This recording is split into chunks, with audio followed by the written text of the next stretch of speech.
இந்த வீடியோவை ஒவ்வொரு ஹிந்துவும் பெருமையாக ஷேர் செய்ய வேண்டும். இதுவரை தமிழகத்தில் ஹிந்துக்கள் இஸ்லாமியர்களாகவோ இல்லை கிறிஸ்தவர்களாகவோ ஆங்காங்கே மதம் மாறி வந்த சூழ்நிலை காலநிலை மாறி தற்போது ஒரு குடும்பமே கிட்டத்தட்ட 100க்கும் அதிகமான தன்னுடைய குடும்பத்தினர் ஒட்டுமொத்தமாக கிறிஸ்துவ மதத்திலிருந்து ஹிந்துக்களாக தங்களை மதம் மாறி இருக்காங்க. அதாவது தாய் மதம் திரும்பியிருக்காங்க. அதாவது உத்தரப்பிரதேசத்தில் நடந்தது போல் உத்தரப்பிரதேசத்தில் யோகி ஆதித்யநாத் தலைமையில் நடந்த ஒரு மத மாற்றத்தில் ஒரு கிராமத்தையே கிறிஸ்தவர்களாக இருந்த ஒரு கிராமத்தையே ஹிந்துக்களாக மாற்றி ஒரு மிகப்பெரிய ஒரு சாதனை புரிஞ்சிருந்தார் யோகி ஆதித்யநாத். அதே போல தற்போது தமிழகத்திலும் பல குடும்பங்கள் கிறிஸ்துவ மதத்திலிருந்தும் இஸ்லாமிய மதத்திலிருந்தும் இந்துக்களாக மதம் மாறிக்கொண்டிருக்கிறார்கள். தற்போது இந்த சம்பவம் எங்கே நடந்திருக்கு அப்படின்னு பார்த்தீங்கன்னா, கன்னியாகுமரியில் திக்கனங்கோடு அருகில் உள்ள கருக்கன்குழி ஊரை சேர்ந்த குடும்பத்தினர் கிறிஸ்துவ மதத்திலிருந்து தாய் மதமான ஹிந்து மதத்திற்கு திரும்பியிருக்காங்க.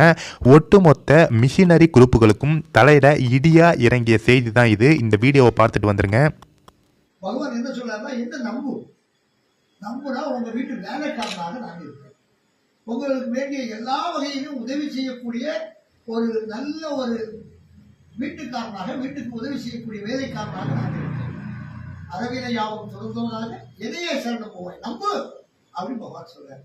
இது ஒரு 5000 வருஷத்துக்கு மேல உள்ள ஒரு காவியம், ஸ்ரீமத் பகவத்கீதை. இது நம்முடைய புரிதமும் வேதத்தினுடைய சாராம்சம். ரிக், யசூர், சாமம், அதர்வனம் அப்படி 4 வேதம் இருக்கிறது. அந்த வேதங்களுடைய சாராம்சம் பகவத்கீதை. இதெல்லாம் நமக்கு தொகுத்து தந்தவர் வேதவியாசர். அவர் தான் அந்த பகவத்கீதையினுடைய நாயகர். என்னென்ன விஷயங்கள் இருக்குங்கிறதுல சொல்லியிருக்காங்க. ஸ்ரீகிருஷ்ணன் அர்ஜுனனுக்கு சொன்னது மாதிரி இந்த பகவத்கீதை அமைஞ்சிருக்கு. அர்ஜுனன்கிறது யாருன்னா நம்மளாம் அர்ஜுனன். பகவான் நமக்கெல்லாம் சொல்லியிருக்கிற மாதிரி கவலைப்படாதே, அச்சப்படாதே, நம்பு அப்படி சொல்லக்கூடிய விஷயம். நீ உன் வேலையை ஒழுங்கா செய்தா உனக்கு எல்லா வகையிலும் வெற்றி கிடைக்கும். யோக கர்மசு கௌசல்யம். செய்யக்கூடிய வேலையை யோகமாக சிரேஷ்டமாக செய்ய உனக்கு எல்லா வகையிலும் மங்களமும் ஐஸ்வர்யமும் ஆனந்தமும் கிடைக்கும் என்பது பகவானுடைய வார்த்தை. எத்திர யோகேஸ்வர விஷ்ணு எத்திர பார்த்தோ தனித்தரக தத்திர ஸ்ரீ விஜய பூஜை திருவாணியத்தில் மதிமோக. பகவத்கீதை அதை சொன்ன அர்ஜுனனும் கீதை சொன்ன கண்ணனும் எங்க இருக்காங்களோ அங்கே மங்களமும் கீர்த்தியும் புகழும் ஐஸ்வர்யமும் ஆனந்தமும் இருக்கும்ங்கிறது வேதத்தினுடைய வார்த்தை. உங்க வீட்டுல எல்லா வகையான துன்பங்களும் நீங்கி இன்பங்கள் மட்டுமே உங்களுக்கு கிடைக்க வேண்டும் என்று பிரார்த்தனை செய்கிறோம். நன்றி, வணக்கம். கண்டிப்பாக இந்த வீடியோவை பார்த்துருப்பீங்க.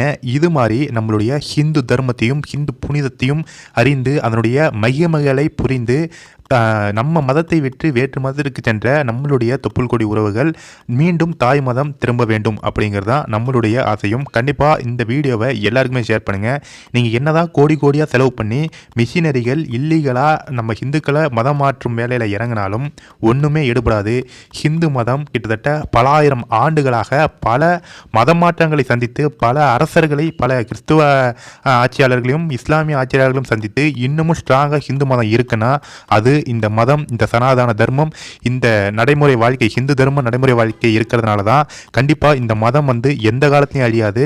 கண்டிப்பாக தாய் மதம் திரும்புவோருக்கு நம்ம சேனல் சார்பாகவும் வாழ்த்துக்கள். இந்த வீடியோவை ஒவ்வொரு ஹிந்துவும் பெருமையாக ஷேர் பண்ண வேண்டும். Thank you friend.